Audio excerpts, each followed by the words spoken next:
갈라디아서 2장 20절 말씀입니다. 우리 한 절 말씀인데 다 같이 한 목소리로 읽으면 좋겠습니다. 자, 시작. 나는 그리스도와 함께 십자가에 못 박혔습니다. 그러므로 이제 더 이상 내가 사는 것이 아니라 내 안에 그리스도께서 사시는 것입니다. 지금 내가 육체 안에 사는 것은 나를 사랑하셔서 나를 위해 자신의 몸을 내주신 하나님의 아들을 믿는 믿음으로 사는 것입니다. 아멘.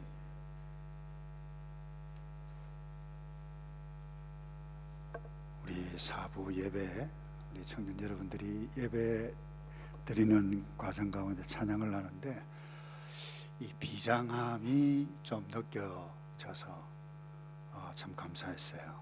우리 찬양 인도하시는 분도 그렇고 제 개인적으로 생각할 때 영적인 비장함이 절대적으로 필요한 때가 아닌가 하는 생각을 합니다. 제 개인적인 이야기를 해서 죄송한데 우리 셋째 아들 결혼 때문에 한국에 방문할 때가 12월 마지막 30일 그리고 1월 초에 있었는데 한국에 그야말로 한국 사회를 발칵 뒤집어놓은 사건이 하나 있었는데 정확하게 이야기하면 18개월인가요? 만 2살도 되지 않은 아이가 입양을 받았는데 입양한 이 부모에 의해서 학대를 받아서 이 어린 그 꼬마 아이가 인생을 포기했어요. 그래서 그 학교 다니기 전 유치원이라 그러나 거기 갔는데 그야말로 그 아이가 먼 산을 바라보는, 근데 충격적인 것은 그거예요. 그 부모가 대놓고 이야기할게요. 여러분들 한국의 아주 유명한 기독교 대학 한동대 출신입니다. 그도 유학도 갔었어요. 그리고 그 양 아버지는 CBS 기독교 방송국 직원이었어요. 더 충격적인 것은 양가 부모가 다 목회자였어요. 그래서 그 정인이의 그 장례식을 집례하는 목사가 저 친구였는데 통화를 하면서 놀라기도 했고 슬픈 정도가 아니라, 제가 사실 신문에 읽으면 그 댓글을 잘 보지 않습니다. 댓글을 이렇게 쭉 보는데 죄송해요 이런 표현을 써서 제가 미치겠더라고요. 그 기독교인들 욕하는 것은 괜찮은데 기독교 하나님을 모욕하는 발언들이 나타나는 것을 보고 제가 참을 수가 없었어요. 그래서 이 뉴질랜드 돌아와서 우리 목회자 목사의 책임뿐만 아니라 성도의 책임이 중요하긴 한데 목사가 참 잘못 가르쳤구나라고 하는 생각에 의해서 우리가 복음이 무엇인가라고 하는 것을 생각하게 되어졌고, 복음을 제대로 만나지 못하게 했던 목회자 교회의 책임이 아닌가라고 하는 부분들을 굉장히 강하게 깨달았어요. 그래서 제가 교회를 다니지만 정말 믿음이라고 하는 것이 무엇인가, 복음을 아는 사람의 삶이 무엇인가 저 역시 고민하게 되어졌고, 솔직히 저 역시 목사이기 때문에 자녀가 4명인데 우리 아이들이 정말 복음을 나는가, 우리 성도들이 복음을 나는가, 이런 고민들을 많이 하게 되어졌어요. 모르긴 하더라도 아이 그 정인이를 학대하면서 그 양부모 신실한 크리스찬이라고 평가를 받고 방송국에 나와가지고 인터뷰도 했던 그와 같은 젊은 부부였어요. 그들이 교회에 와서 찬양을 했을 것입니다. 교제를 나누었을 것입니다. 그러는 가운데 도대체 믿음이라고 하는 것이 무엇인가 라고 하는 부분들을 심각하게 제가 생각하게 되어졌습니다. 이 부분은 그들뿐만 아니라 저에게도 적용이 되어지는 부분이고 여러분에게도 적용이 되어지는 부분이에요. 여러분들이 교회를 나오면서 내가 교회를 나온다라고 하는 의미가 뭔가, 내가 예수를 믿는다라고 하는 의미가 뭔가, 그래서 예수 안에 있는 나 자신이 공부한다라고 하는 이것이 어떤 의미가 있는가라고 고민해 보신 적이 있나요? 오늘 기도하는 자매 100% 동의하면서 기도했습니다. 함께 저도 기도했습니다만 우리의 문제가 직장, 인간관계, 현실적인 문제, 여러분 이것 해결하기 위해서 우리가 많은 노력을 해요. 이것 위해서 기도를 해요. 맞아요. 해야 돼요. 그러나 중요한 것은, 그보다 더 중요한 것은, 직장도 중요하지만 내가 누구인가, 어떤 존재인가 라고 바른 가치관이 정립이 되어지면 내가 어떤 상황에 있다 한다 할지라도 뛰어넘을 수 있는 정신적인 가치뿐만 아니라 영적인 에너지가 우리에게 존재하게 되어집니다. 그래서 오늘 저와 여러분이 함께 나누기 원하는 것은 신앙생활에 있어서 가장 복음에 있어서 기본 중에 기본을 함께 나누어 가기 원하는데요. 여러분들이 이 기본이 제대로 정리가 되어 있지 아니하면 어떤 상황에 맞아떨어지게 되어질 때에 넘어져요. 공부든 인생이든 이 기본이 중요합니다. 내가 기본이 딱 되어져 있으면 그 어떤 어려움이 응용 문제가 와더라도 풀 수 있듯이, 수학도 마찬가지듯이 이 영적인 세계도 마찬가지예요. 그래서 여러분 가장 기본입니다. 기본적인 정의를 함께 나누어 가기 원하고, 십자가가 무엇인지, 하나님께서 나에게 이루어 놓으신 일들이 무엇인지 이것을 제대로 알고 쳐다보게 되어지면 여러분들이 인생의 그 어떤 위기, 갈등, 환난을 만든다 할지라도 뛰어넘을 수 있는 기준과 에너지를 얻게 되어지는데, 여러분 예수를 믿는 자를 가르쳐서 성도라고 그러는데, 그 성도는 영적으로 거듭났다, 새롭게 태어났다, 새롭게 사는 사람이다 라고 하는 것을 정확하게 성경에서 말씀해 가고 있습니다. 따라서 합시다. 나는 예수 믿는 사람이면 새로운 사람입니다. 제가 이렇게 따라하라고 하는 것은 이유가 있습니다. 여러분들이 혹 예수 믿지 않는 사람도 있을 거예요. 그건 어두움의 삶 가운데 여러분들이 예수 믿지 아니하면 여러분의 생각과 관계없이 그건 현실이고 진리입니다. 옛 사람이에요. 근데 여러분들이 어느 순간에 부모 때문이든 수련회 때문이든 어떤 때문이든 예수를 믿었다라고 하면 여러분은 거듭난 사람, 새로운 사람이에요. 새롭게 살아가는 사람이라고 하는 사실을 여러분들이 놓치면 곤란해요. 공부를 하더라도 새롭게 해야 돼요. 친구를 사귀더라도 새롭게, 운동을 하더라도 새로운 관점으로 운동을 하는 것, 이거 놓쳐버리면 곤란합니다. 근데 예수 믿고 새로운 사람이 되어졌는데 옛 사람의 모습으로 그대로 살아가는 이런 사람들이 교회 내에 적지 않습니다. 이것을 두고 육에 속한 그리스도인이라고 말을 합니다. 그래서 저와 여러분이 함께 우리가 추구해 가야 하는 것은 육에 속한 그리스도인이 아니라 성령의 인도하심을 쫓아 살아가는 신령한 사람이 되어지는 것, 이것이 우리의 목표이고 우리가 끊임없이 싸워야 할 부분이라고 하는 부분. 그런데 새로운 사람이 되어졌는데 여전히 예수 믿기 전에 사람의 생각과 삶의 스타일과 다를 바가 없다라고 하면 굉장히 정체성과도 맞지 않다라고 하는 부분이죠. 예를 들면 그래요. 여러분들이 뭐 아이폰 최신형을 샀는데 옛날에 쓰던 것이 익숙해가지고 옛날 버전을 그대로 써요. 정신이 있어요, 없어요? 이상한 친구다. 새 핸드폰 왜 샀지? 바보 아니야? 스페셜 케어가 필요한 친구 아니야? 그러잖아요. 여러분 영적인 세계도 마찬가지입니다.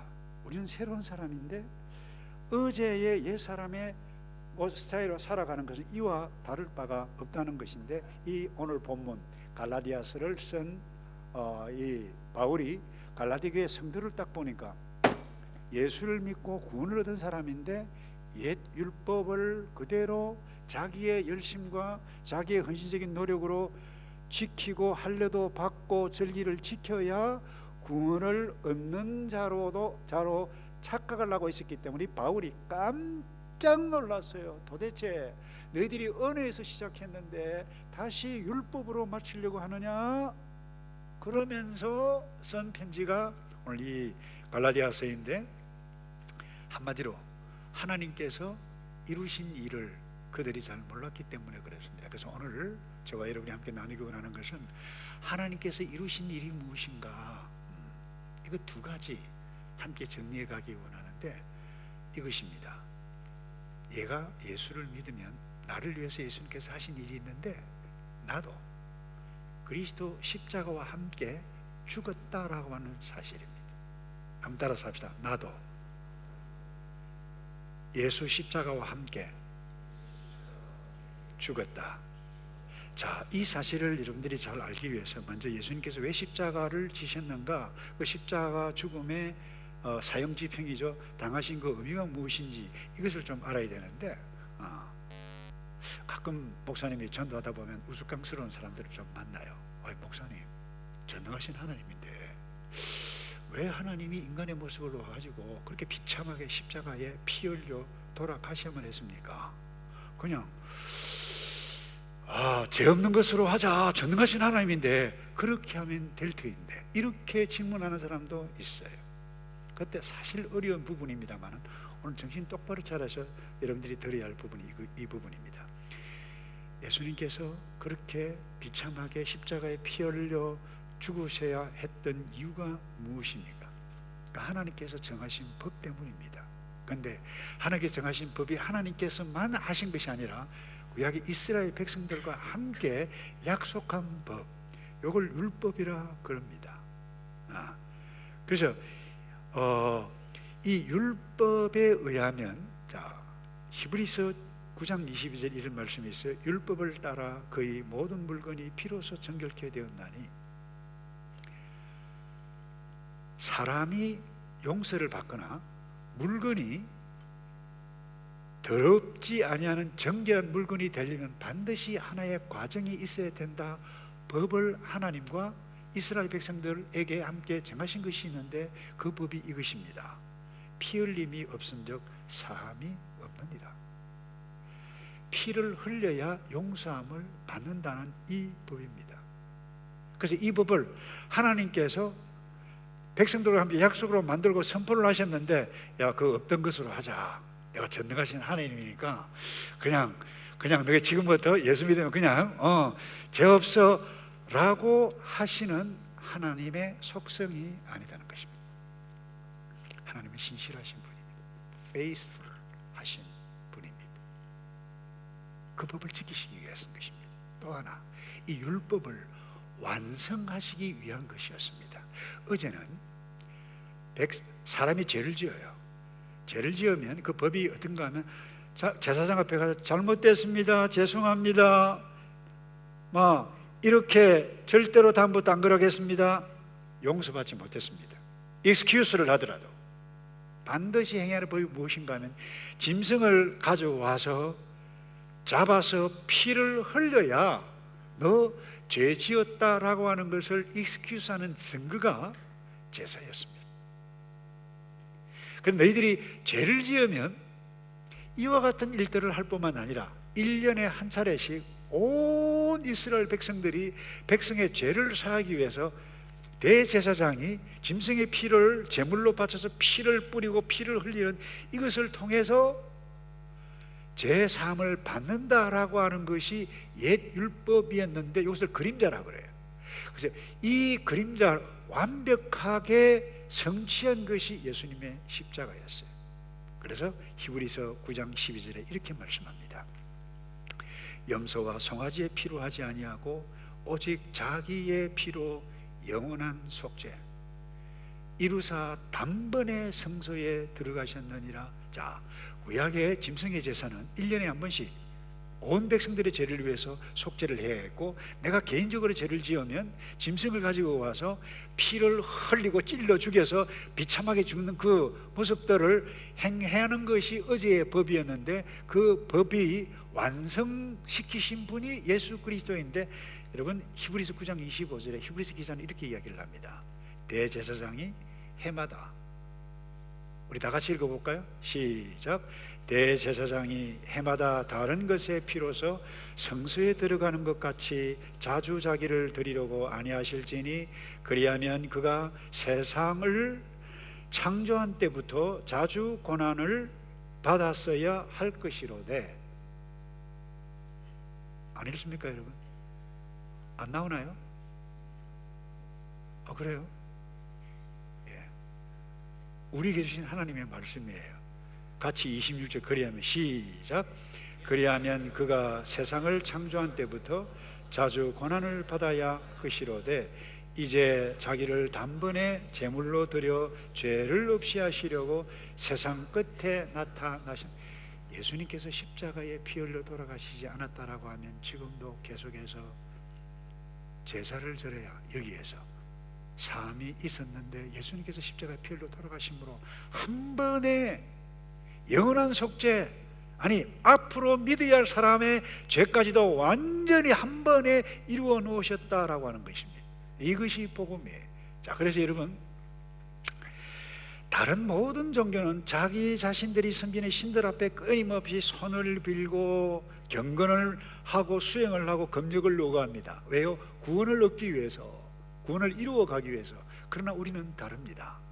예수님께서 십자가에 흘리신 한 번의 피로 모든 사람의 죄를 깨끗하게 영원히 정리해 주셨다. 이 사실을 믿는 자에게 우리에게 구원이 신비스럽게 임하는 것입니다. 엄밀히 이야기해서 저와 여러분이 구원을 얻기 위해서 할 수 있는 일이 아무것도 없습니다. 예수님께서 다 하셨어요. 예수님께서 하신 그 일을 내가 온몸으로 나의 죄가 예수님의 십자가에 의해서 피 흘려 돌아가셨다라고 하는 것을 알고 내 죄가 그분이 죽어야 할 만큼 엄청나게 잘못된 것이구나, 이것을 알고 회개하며 온몸으로 예수 그리스도를 믿을 그때에 구원은 이미 모든 것 끝난 것입니다. 우리가 할 것이 없어요. 그 사실을 알고 온 마음으로 받아들이는 것. 근데 오늘 제가 여러분들과 함께 나누기를 원하는 것은 이 부분, 이것보다 중요한 것 없습니다. 그런데 이것과 동시에 중요한 점이 하나 있는데 그것이 무엇인가 하면 오늘 본문에 읽었던 이 말씀의 20절을 다시 성경 올려주세요. 내가 그리스도와 함께 십자가에 못 박혔나니 그런즉 이제는 내가 사는 것이 아니요. 이 말은 나는 어떻게 됐다고요? 죽었다는 거예요. 자, 그런데 자 보세요. 여기 내가 그리스도와 함께, 여기 내가 누군가요? 내가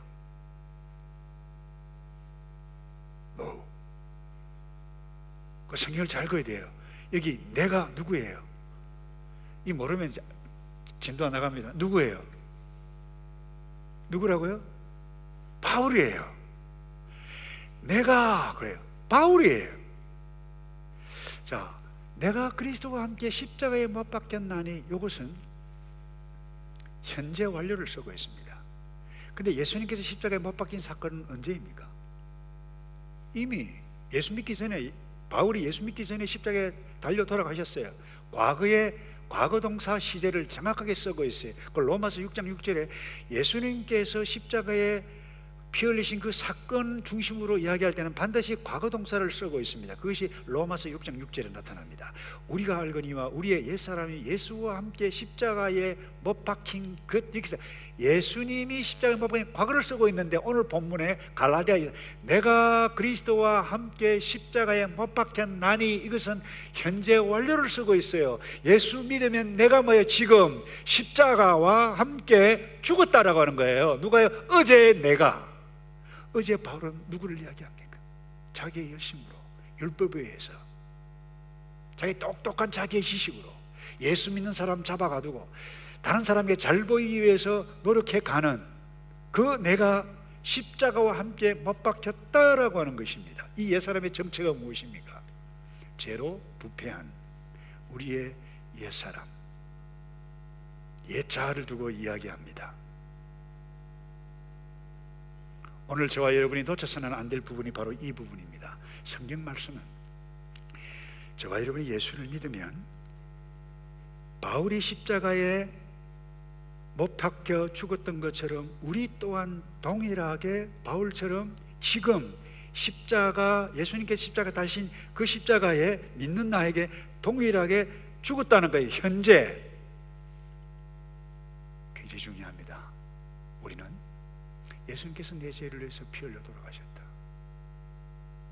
너무 감사하다. 눈물을 흘리면서 감정적으로 표현을 합니다. 그것뿐만이 아니라, 그래서 제 선배 김순성 교수라고 하는 사람은 여기에만 집중하다 보면 복음의 반쪽만 가질 수 있는 위험이 있다. 예수님께서 내 죄를 피해 돌아가신 건 맞아요. 동시에 나의 옛자도 나도 함께 십자가에 죽었다라고 하는 사실, 이 사실을 인정하게 되어질 때에 우리가 복음을 만난 사람으로서 복음적인 삶을 누려갈 수 있는 영적인 능력과 에너지와 우리에게 확신이 바로 여기에서 비롯되어진다는 거예요. 근데 여러분, 한번 따라서 합시다. 나는, 좀 크게 합시다. 나는, 좋아요. 한 번 더요. 나는 죽었다. 건우가 건이가 헷갈린다. 이름이 건이 죽었다. 근데 살아있잖아.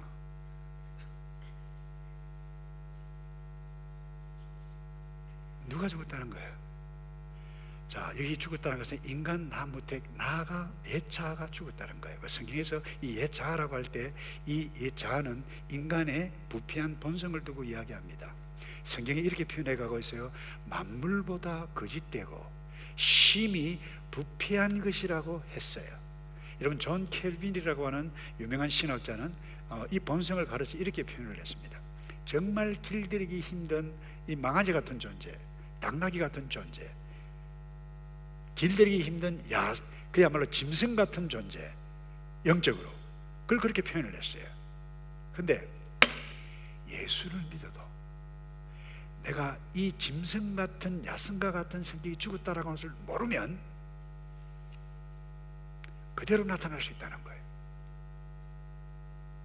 예수를 믿는다고 하면서 교회에 왔는데 이 십자가 안에서 나도 함께 그 옛자가 죽었다라고 하는 사실을 믿지 못하면 여전히 펄펄펄 살아서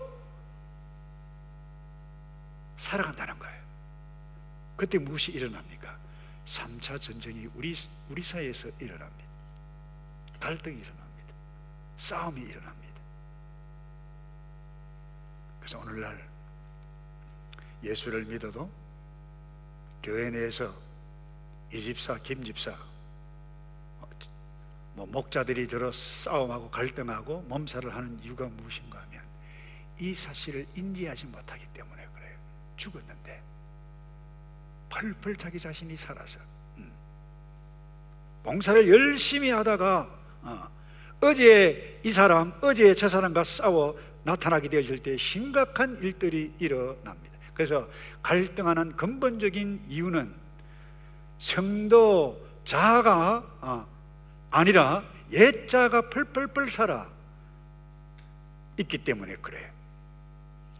그래서 여러분, 오늘 사도 바울이 자기 자신이 고백이자 우리가 함께 신앙 고백해야 할 부분이 바로 이 부분입니다. 내가 그리스도와 함께, 한번 따라서 합시다. 내가 그리스도와 함께 십자가에 못 박혔나니, 한 번만 더요. 지금 나는 죽었습니다. 자, 옆에 분에게 그렇게 다시 리마인드를 시켜주십시다. 나 죽었습니다. 다시 따라서 합시다. 우리 모두 죽었습니다. 자, 그래서 죽은 나를 끄집어낼 그때에 어떻게 납니까? 사망의 종노릇, 사탄의 종노릇 하게 되어지기 때문에 오늘 하나님께서 십자가에 우리를 위해서 행하신 첫 번째 일이 뭐냐? 십자가에 나도 죽게 하셨다라고 하는 이 일을 여러분들이 붙잡기를 바라고, 두 번째 이것입니다. 그리스도가 이제 나는 죽었는데 그리스도가 내 안에 살게 하셨다라고 하는 이 일을 기억해야만 합니다. 제가 다시 읽습니다. 그런즉 이제는 내가 사는 것이 아니요 오직 내 안에 그리스도께서 사신 것이라. 이제 내가 육체 가운데 사는 것은 나를 사랑하사 나를 위하여 자기 자신을 버리신 하나님의 아들을 믿는 믿음 안에서 사는 것이라. 자, 저를 다시 보세요. 안 적어도 돼요. 그리스도께서 내 안에 살아계신다. 예수님께서, 하나님께서 예수님을 십자가에 죽이신 사건으로 말미암아 우리에게 나타난 일이 바로 이 일이에요. 그리스도께서 모든 믿는 자 안에 그리스도가 살아계신다는 거예요. 이해가 되나요? 목사님은 이해가 안 되었어요.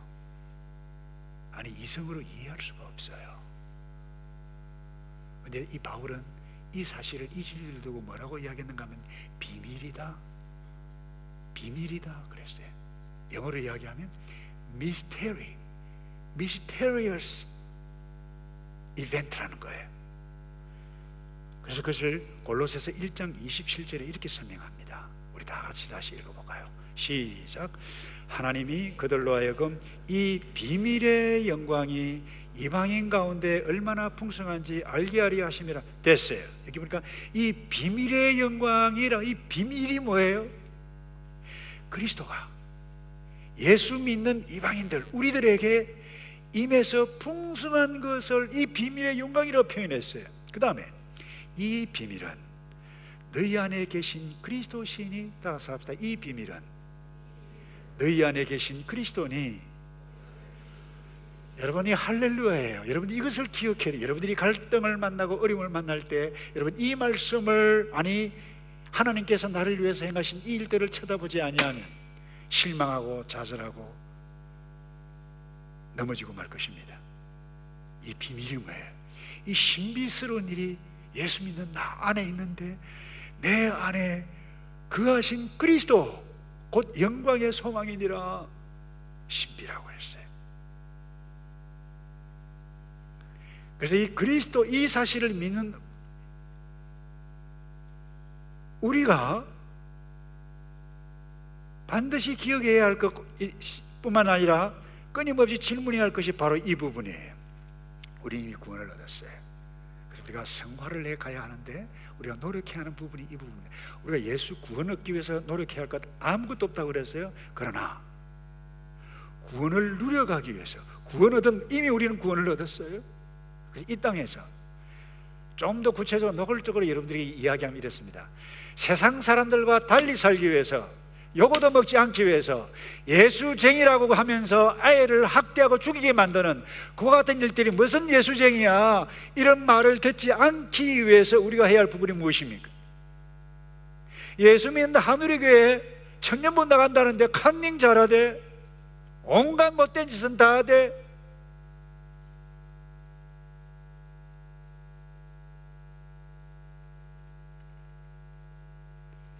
이런 욕을 들어먹지 않기 위해서 우리가 해야 할 부분이 있어요. 이것은 구원과 관계없습니다. 그러나 우리가 이 땅에서 누려가는 구원과는 관계가 있어요.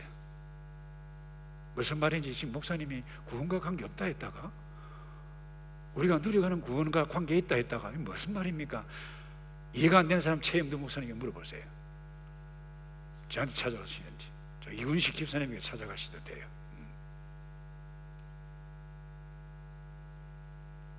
그래서 믿음으로 사는 것, 믿음으로 사는 것은 우리가 이제 그리스도께서 내 안에 계시는데 이분의 인도하심을 쫓아 살아가는 것입니다. 이거 쉬운 일이 아니에요. 바울도 갈등했습니다. 그래서 바울, 이것을 위해서 나는 날마다 죽노라, 날마다 죽노라 그랬어요. 죽었다 해놓고 또 날마다 죽노라, 그거 무슨 이야기예요? 내 옛자 죽었다 안다. 근데 옛자를 죽이기 위해서 나 다시 날마다 싸워 날마다 죽노라 표현을 했어요. 그래서 예수 믿는 제자들에게 너희가 나를 따라오려거든 자기를 부인하고 제 십자가를 지어, 십자가는 뭐예요? 폼 잡는 그게 아니라 죽음이라고 하는 것입니다. 그래서 우리는 여러분들이 갈등을 만나고 예수 믿는 사람으로서 이 땅에 살아가게 되실 때 숱한 어려움, 갈등, 고민이 만나게 되실 때 질문해야 할 것이 이것입니다. 내 속에 거하신 그리스도가 원하시는 것이 무엇인가? 이 상황 가운데 예수님이라면 어떻게 하셨을까? 질문해야 돼요. 아무 생각 없이 예수 믿으면 안 돼요. 아무 생각 없이 이 세상 살아가면 안 돼요. 이것은 우리가 함께 해가야 하는 것입니다. 이 영적인 습관. 때로는 여러분들 살아가면서 누군가를 원망하고 싶고 미워하고 싶고, 때로는 엄마도 아빠도 친구도 선생님도 복수하고 싶은 그와 같은 생각들이 막 오를 그때에 아니야, 이것은 내 육적인 자아야, 죽었어, 노라고 외치고 주님 도와달라고 잘못했습니다. 이와 같은 과정이 사도 바울이 고백한 것처럼 나는 날마다 죽노라. 자, 우리는 죽었다고 그랬죠? 제가 이 이야기하기를 좋아하는데 우리 초대 한국교회 귀라성 같은 신앙의 선배 있어요. 김익두라고 하는 목사님입니다. 이런 황해도 안익군에서 자란 사람인데 그야말로 별명이 개망난이죠. 깡패였어요. 그 시장통에 나타나면 야, 오늘 시장 접었다. 그렇지만 이분이 평양 부흥운동을 주도했던 사람 가운데 한 분입니다. 예수를 믿고 변화되어졌는데 변화된 것을 이 시장통 사람들이 믿지를 않아요. 글쎄. 그래서 김익두 죽었다라고까지 방까지 써붙였어요. 근데 어느 날 이 김익두가 이 시장을 가는데 진짜 죽었나 살았나 보기 위해서 이 물도 보통 물이 아니고 꾸정물 알아요? 오수, 그걸 그야말로 덮어 씌웠어요. 여러분이 가는데 갑자기 꾸정물을 덮어 쓰는데 여러분 같으면 할렐루야 이러겠습니까? 얼마나 열받겠어요. 그때 아주 유명한 말을 남겼어요. 나 김익두가 죽었길래 망정이지, 어제 김익두가 살았다면 너 오늘 바로 초상날이다.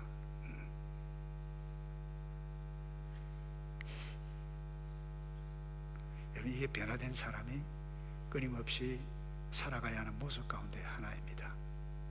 이 이야기하고 말씀을 마무리하겠는데요, 목사님이 이 메시지를 준비하면서 옛날에 읽었던 책들을 쭉 보면서 이 책 괜찮아요? 하프 타임이라고 하는 책이 있습니다. 하프 타임이라고 하는 책을 쓴 이 밥 버포드가 또 쓴 책이 있는데 새로운 나. 이 밥 버포드가 아주 신실한 크리스찬인데 미국 사람이에요. 미국이 얼마나 복잡해요. 근데 새로운 나 책에서 자기가 이렇게 표현을 했어요. 하루하루가 내게는 마치 부활절처럼 다시 태어난 삶을 경험할 기회이다. 한번 생각해 보세요. 그거 복잡하고 그런데 부활절처럼 다시 태어난 삶을 경험할 기회가 하루하루를 그렇게 해석해 간다는 거예요. 냉소주의가 판을 치고 지친 세상에 살고 있는 나에게 일어나 활기차게 살아가는 힘을 넣는다. 누가요? 내 속에 있는 그리스도가, 그리스도 때문에 이렇게 표현을 해가고 있는 거예요. 그러면서 몇 사람 친구를 소개해 가고 있어요. 세상에서 잘 나갔던 사람 가운데 대부분인데 그분이 부동산 거물이었던 돈 윌리엄스라고 하는 분이 있어요. 퍼스트 네임이 재밌죠? 돈 윌리엄스.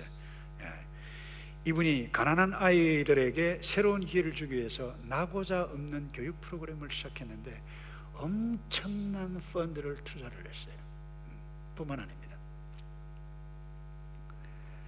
칭찬은 고래도 춤추게 한다. 이 베스트셀러를 썼던 이 켄 블랜차드라고 하는 이분이 또 그분의 친구인데 이분이 그래요. 사업을 하는 사람이에요. 근데 이 사업하는 그 프로젝트 이름이 뭔가 하면 한국말로 번역을 하면 예수님처럼 이끌라, Lead like Jesus. 이게 사업 이름이에요. 바퍼포드 그런 이야기를, 이 친구들 60이 넘었고 이제 그야 70대일 거예요. 그 책이 쓰여진 지 꽤 오래됐었으니까. 아무것도 하지 아니하고 남은 여생을 편안하게 지낼 그와 같은 친구들인데 지금도 달려가고 있다. 이유가 뭐냐? 새로운 나, 새로운 의미, 새로운 목적을 향해서 달려가는 새로운 사람들이기 때문에, 여러분이 새로운 나를 향해서 새로운 삶을 누려가기 위해서 여러분들이 억만장자 될 필요는 없습니다. 나의 능력이 어떠하든지 내 형편이 어떠하든지. 그러면서 이 바퍼포드는 헨리 나우엔이라고 하는 분의 이야기를 또 했어요. 이분은 돈 있는 사람이 아니에요. 가톨릭 사제였습니다. 근데 대학 교수였어요. 여러분, 헨리 나우엔 영성에 대해서 관심이 있다라고 하면 헨리 나우엔을 모르면 곤란할 것입니다. 책이 좀 어렵긴 합니다만 여러분들이 시간을 내서 헨리 나우엔 책을 읽으면 좋을 것입니다. 이분이 대학 교수를 그만두고 60이 넘어서 카나다 토론토 근교에 있는 라브리 공동체뿐만 아니라 정신장애자를 돌보는 그 공동체에 헌신해 가며 자기의 일생을 바쳤고 지금은 하늘나라에 있는 신앙의 선배인데, 그 새로운 나를 이 바퍼포드가 그렇게 소개를 했어요. 말씀을 맺습니다. 사랑하는 우리 젊은 인생의 후배, 우리 청년 여러분, 영적인 도약이 필요하지 않습니까? 그 어떤 분야에 필요합니까? 안에 영적인 도약이 일어나지 아니한다라고 하면 여러분들은 세상에 그저 그렇게 요거도 먹으면서 그냥 그저 그렇게 살아가다 이 세상 떠나는 그런 사람으로 살고 말아버릴 것입니다. 그래서 나 자신이 옛자가 죽었음을 아는, 하나님께서 나를 위해서 이루신 일을 쳐다보고 확신하는 자는 새로운 일을, 의미와 목적을 향해서 달려가게 되어질 것인데, 나는 이미 십자가 예수 그리스도와 함께 십자가에 못 박혀 죽었다. 내 속에 살아계신 그리스도와 함께 남은 생에 헐헐헐 흘면서 나의 능력과 관계없고 환경과 관계없고 내가 건강과 관계없고 어떤 형편이 있든지 이미 우리는 구원을 얻은 사람인데 구원을 함께 누려가는 멋진 저와 여러분 되기를 주님의 이름으로 축복합니다. 기도하겠습니다. 아버지,